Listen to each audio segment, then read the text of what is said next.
A Chocolate Chip Cookie Murder, a Hannah Swenson Mystery, Chapter 2, Part 2. I need to ask you some questions, Hannah. Bill stuck his head into the coffee shop and motioned to her. Sure, Bill. Hannah handed her apron to Lisa, grabbed 2 mugs of strong black coffee, and followed him into the back room. On the way, she admired the way his tan uniform shirt fit smoothly over his broad shoulders. Bill had been a football player in high school, never as famous as Ron Lascelles, but he'd helped win his share of games. Now his waist was thicker, the result of too many chocolate-covered donuts from the quick stop on his commute to the sheriff's office, but he still was a handsome man. Thanks for the coffee, Hannah. Bill plunked down on a stool and cupped both hands around his coffee mug. It's getting cold out here. I can tell. You look positively blue around the gills. Did you find out anything? Not much. The driver's window was open. Ron must have stopped his truck and rolled down the window to talk to his killer. Hannah thought about that for a moment. He wouldn't have rolled down his window if he thought that he was in any danger. Probably not, Bill agreed. Whoever it was took him completely by surprise. Do you have any suspects? Not yet. And unless we can find a witness, the only clue we'll have is the bullet. It'll go to ballistics right after the autopsy. Hannah winced at the mention of the autopsy. To take her mind off the fact that Doc Knight would have to cut Ron open, she asked another question. You don't have to tell anyone that he was eating one of my cookies when he died, do you? It might put people off, if you know what I mean. No problem. Bill looked amused for the first time that morning. Your cookies had nothing to do with it. Ron was shot. I wish I'd found him sooner, Bill. I could have called for an ambulance. That wouldn't have done any good. It looked like the bullet hit his heart. I wouldn't know for sure until the doc gets through with him, but I think he died instantly. That's good, Hannah nodded, and then she realized what she'd said. I mean, that's not good, but I'm glad it was over quickly.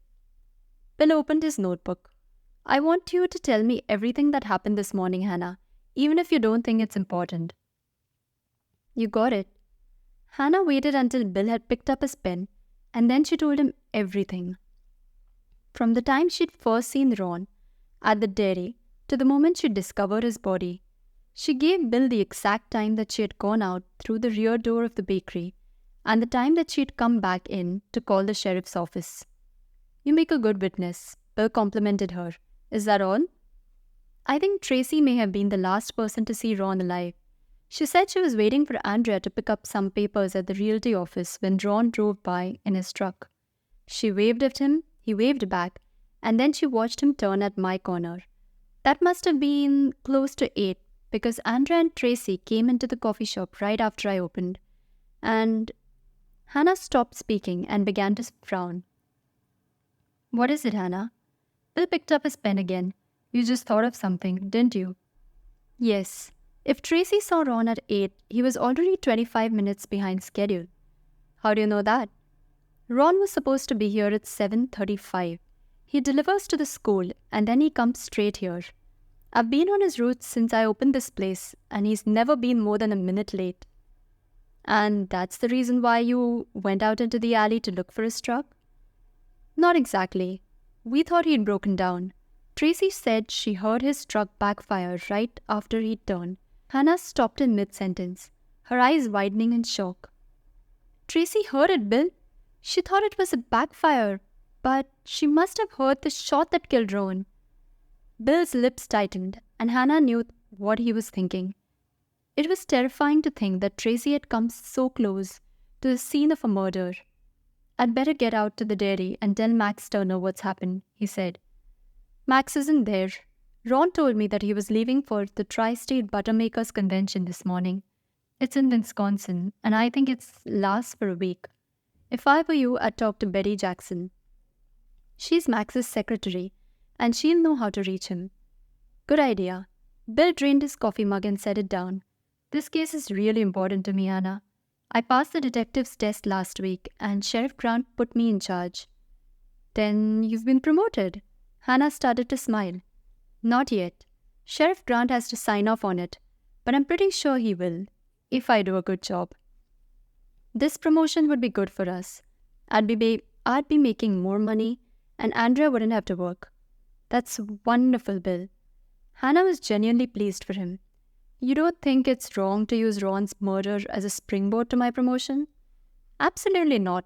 Hannah shook her head. Somebody's got to catch Ron's killer. If you do it and you get a promotion, it's only what you deserve. You're not saying that just to make me feel better. Me? I never say what I don't mean. Not when it's important. You should know that by now. Bill grinned, relaxing a bit. You're right. It's like Andrea says, tact isn't really one of your long suits. True. Hannah conceded the point with a smile, but it still stung a little. She thought she'd been very tactful with Andrea over the years. There had been countless occasions when she could have cheerfully strangled her sister, and she hadn't. There's one other thing, Hannah. Bill cleared his throat. I hate to ask, but people tend to talk to you, and you know almost everyone in town. Will you call me if you hear anything you think I should know? Of course I will. Thanks. Just keep your eyes and your ears open. If Ron's killer is local, he's bound to say something or do something to give himself away. We just have to be smart enough to pick up on it. Hannah nodded. Then she noticed that Bill was eyeing the trays of oatmeal raisin crisps with longing, and she got up to fill a bag for him. Don't eat all these cookies in one sitting, Bill. You're getting a roll around your waist. After Bill left, Hannah thought about what she'd just said. Andrea was right. She had no tact. A tactful person wouldn't have mentioned the roll around Bill's waist. It wasn't her place to criticize Andrea's husband. As she walked back through the swinging door and took her place behind the counter, Hannah realized that she'd committed an even more serious sisterly infraction. She'd just promised to help Bill solve a murder case that might end up putting Andrea right out of her job.